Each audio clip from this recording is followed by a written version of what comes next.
حضرت علقمہ رضی اللہ تعالی عنہ یہ ایک نوجوان تھے اور بڑے عبادت گزار تھے۔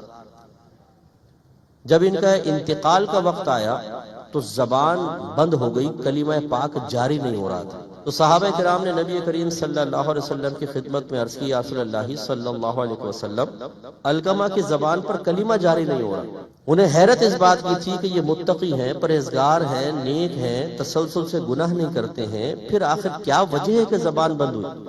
میرے آقا صلی اللہ علیہ وسلم جو طبیب اعظم ہیں، جسم کے بھی طبیب ہیں، روح کے بھی طبیب ہیں، میرے آقا نے سوال کیا اس کے ماں باپ میں سے کوئی زندہ ہے؟ عرض کی کہ جی ہاں، اس کی والدہ زندہ ہے۔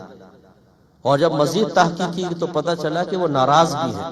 تو میرے آقا صلی اللہ علیہ وسلم نے ارشاد فرمایا کہ ان کی والدہ کو پیغام بھیجواؤ کہ آپ ہمارے پاس آتی ہیں یا ہم آپ کے پاس آئیں۔ تو ان کی والدہ نے کہا کہ میرے ماں باپ آپ پہ قربان ہو جائے یا رسول اللہ، میں حاضر ہوتی ہوں۔ وہ حاضر ہوئی۔ میرے آقا صلی اللہ علیہ وسلم نے ارشاد فرمایا کہ کیا آپ اپنے بیٹے سے ناراض ہیں؟ کہا کہ جی ہاں۔ فرمایا معاف کر دو۔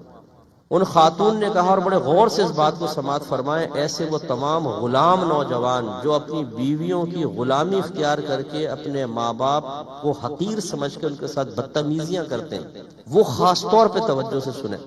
اس ماں نے جواب دیا، یا رسول اللہ میں اسے کبھی معاف نہیں کروں گی، اس لیے کہ یہ ہمیشہ اپنی بیوی کے مقابلے میں میری نافرمانی کرتا ہے۔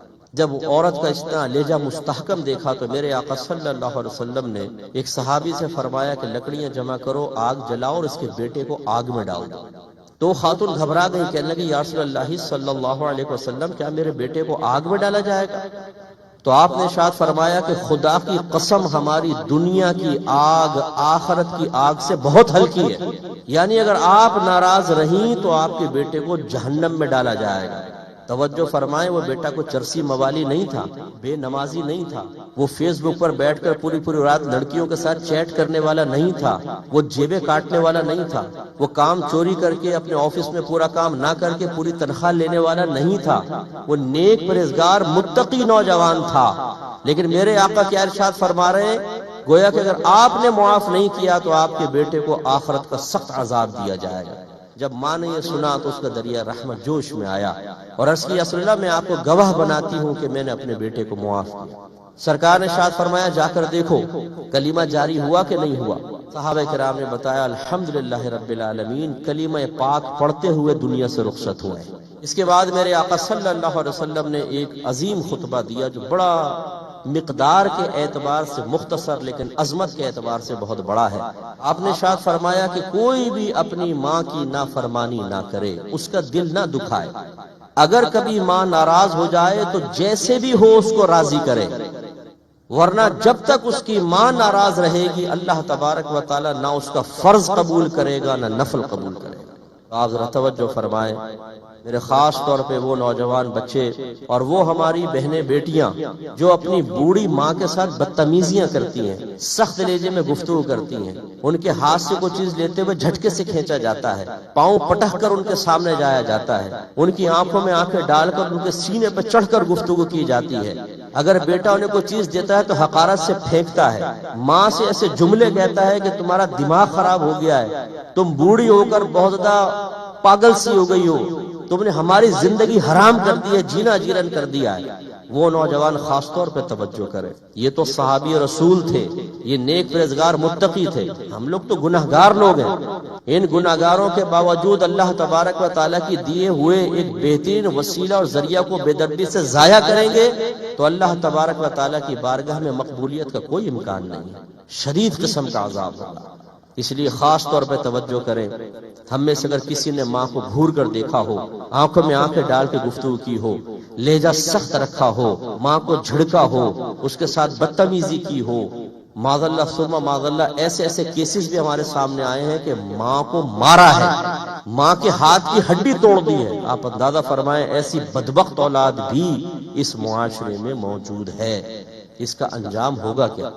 ایک بزرگ فرماتے ہیں، علامہ جلال الدین سیوطی صاحب رحمۃ اللہ علیہ نے شرح الصدور میں یہ واقعہ لکھا کہ وہ سفر کرتے ہوئے ایک گاؤں کے پاس سے گزرے تو قبرستان ساتھ تھا، عصر کا وقت تھا، اچانک ایک قبر پھٹی اور اس میں سے ایک شخص برآمد ہوا۔ وہ فرماتے ہیں اس کا چہرہ گدھے کی شکل میں بدل دیا گیا تھا اور اس نے 3 مرتبہ گدھے کی طرح آواز نکالی اور پھر وہ قبر میں واپس چلا گیا۔ دل پر ایک دہشت سے طاری ہوئی، خوف اللہ کی طرف سے اس شخص کے راز کو ظاہر کرنے کی حکمت جاننے کے لیے آپ گاؤں کی طرف گئے۔ وہاں پر ایک بوڑھا شخص بیٹھا ہوا تھا تو آپ نے فرمایا کہ اس نوجوان کا کیا واقعہ ہے؟ انہوں نے کہا بات دراصل یہ ہے کہ یہ نوجوان شرابی تھا اور اس کی ایک بوڑھی ماں تھی۔ جب یہ شراب کے نشے میں گھر میں آتا تو اس کی ماں اس کو سمجھاتی کہ بیٹا ایسا نہ کر، تو نشہ نہ کیا کر، یہ حرام ہے، غلط ہے۔ تو یہ غصے میں آ کے اپنی ماں کو کہتا تھا اماں خاموش ہو جا، تو کیا گدھے کی طرح چیختی رہتی ہے۔ جب سے اس شخص کا انتقال ہوا ہے اللہ تبارک و تعالی نے اس کو اس طریقے سے نشان عبرت بنا دیا۔ تو آج اپنی جوانی کی طاقت میں اس کے نشے میں سرشار نوجوانوں جو اپنی بیوی کی محبت میں اپنی ماں کی زندگی کے تمام احسانات فراموش کر دیتے ہیں، انہیں توجہ کرنی چاہیے۔ کوئی اگر بچی یہاں ایسی بیٹھی ہیں مجھے سن رہی ہیں تو وہ یہ نہ سوچیں کہ آج شاید بہوؤں کے خلاف کوئی بیان چلے گا، ایسی بات نہیں ہے۔ آج اگر آپ غیر شادی شدہ ہیں یا آپ شادی شدہ ہیں لیکن بچے نہیں، یا بچے ہیں لیکن ابھی آپ ینگ ہیں، تو فکر مت کیجئے، کچھ عرصے بعد جس ماں کے بارے میں آپ سوچ رہی ہیں یا شوہر کی ماں کے خلاف کچھ سوچ رہی ہیں، اس سٹیج پر آپ کو بھی آنا ہے۔ کل آپ ماں بنیں گی اور کل آپ ساس بنیں گی۔ ہر بہو اگر صاحب اولاد ہوتی ہے تو کچھ عرصے بعد ساس بھی بنتی ہے۔ تو اچھی طرح یاد رکھیں، اس میں برا ماننے والی کوئی بات نہیں ہے، ناراض نہیں ہوئیے گا کہ جی میرے شوہر بھی یہاں بیٹھے ہوئے ہیں یا سن رہے ہیں، کوئی بہن بولے اور یہ میرے شوہر کا ذہن خراب ہو جائے گا۔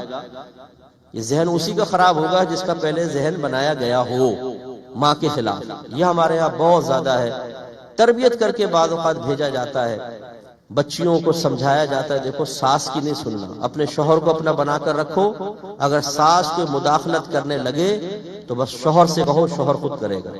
اور ہمارے نوجوان جو بیوی کی اداؤں میں گم ہو جاتے ہیں، ہمارے وہ نوجوان جو بیوی کی بعض اوقات اس طرح کی تربیت کو نظر انداز کر دیتے ہیں، اور میں وہ کوئی لفظ استعمال نہیں کر رہا، بہرحال تو وہ بیویوں کو سمجھ نہیں پاتے اور وہ ان کی باتیں سننے کے بعد اپنی ماں کو ہی اپنی خوشیوں کو دشمن سمجھنا شروع کر دیتے ہیں۔ ایسے ایسے مناظر دیکھے جاتے ہیں کہ بیویوں کہتے تم پیچھے ہٹو میں بات کر رہا ہوں نا، خود ماں سے بدتمیزی شروع کر دیں گے۔ یا اگر بیوی بدتمیزی کرے گی تو خاموش ہو کے سن رہے، ماں کو ذلیل کر رہی ہے، بے عزتی کر رہی ہے، بیٹا کھڑا ہوا سن رہا ہے، کچھ نہیں بولتا۔ اور اگر ماں جواب میں بولے اور بیوی رونے لگے تو اماں تم نے میری بیوی کو رلا دیا، تو ماں کے آنسوؤں کو آپ نے نظر انداز کیا، بیوی کے آنسو بہت دل پر لگ گئے۔ تو ان چیزوں پہ توجہ کرنی چاہیے، مکافات عمل ہوتا ہے۔ میرے آقا صلی اللہ علیہ وسلم نے ارشاد فرمایا کہ جو اپنے والدین کی خدمت کرے، جب یہ بڑھاپے کی حالت میں پہنچے گا تو اللہ تبارک و تعالی اس کی اولاد کو توفیق عطا فرمائے گا، وہ اس کی خدمت کرے گی۔ اس کا مفہوم مخالف اگر لے لے، اگر آج ماں باپ کو سے بدتمیزی کریں، بیوی کے مقابلے میں ماں کو ڈی گریڈ کیا جائے، تو کل مکافات عمل ہے، کل آپ کی اولاد بڑی ہوگی۔ میری بچیوں کو خوف زدہ ہونا چاہیے کہ جو اپنے شوہر کو ماں کے مقابلے میں کھڑا کر کے اس کی زبان سے بدتمیزی والے کلمات نکلنے پر خوشی کا اظہار کرتی ہیں، کل آپ کا جوان بیٹا آپ کے سامنے کھڑے ہو کر اپنی بیوی سے جب آپ کی بے عزتی کروائے گا اور یہ مکافات عمل ہوگا، اس وقت احساس ہوگا۔ اس لیے پہلا تو ایک پہلو یہ کہ ماں باپ بہترین اللہ تبارک و تعالیٰ کے قرب و وصال کا ذریعہ ہیں، ان سے بدتمیزی کی تو یہ قرب و وصال تو بہت دور کی بات، انسان شدید عذاب کا مستحق ہوگا۔ اس چیز کو پیش نظر رکھیں۔